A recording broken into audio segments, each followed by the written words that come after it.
Shalom Ubracha, nous retrouvons avec la 4e Mishnah du 9e Perek. La Mishnah nous enseigne Minaim Veskonse les Sicha Shikishtia Biom Kippourim. Le jour de Kippour, nous avons l'interdiction bien sûr de manger, nous avons l'interdiction de boire et nous avons aussi l'interdiction de Sicha. Sicha c'est quoi? C'est de prendre de l'huile et de s'enduire le corps d'huile. Eh bien, la Mishnah nous dit d'où est-ce qu'on sait que s'enduire le corps d'huile, c'est comme si on boit le jour de Kippour, et de la même manière qu'il est interdit de boire, on aura l'interdiction aussi de s'enduire, de mettre de l'huile le jour de Kippour.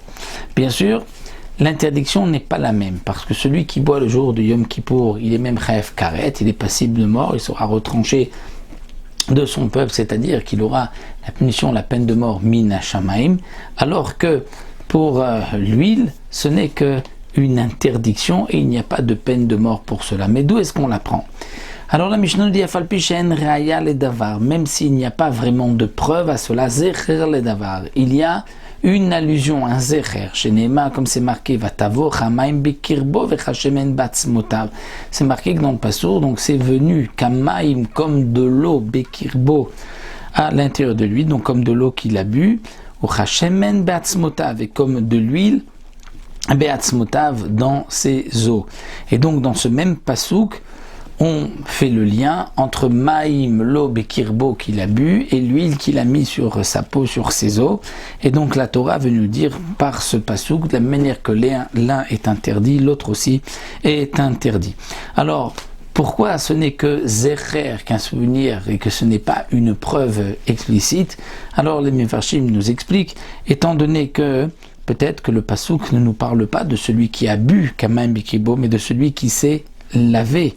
De celui qui s'est lavé, c'est peut-être donc de ce cas-là, et on comparerait donc le din de se enduire d'huile avec le din de se laver, mais pas avec l'interdiction donc de boire le jour de Kippour. Donc malgré tout, ceci est considéré comme une petite preuve, une asmarta, une allusion dans le verset, et nous savons donc un des 5 interdits de Yom Kippour, c'est aussi donc de Sicha, de s'enduire d'huile le jour de Kippour, comme donc nous le voyons ici dans la Mishnah, c'est interdit comme boire le jour de Kippour.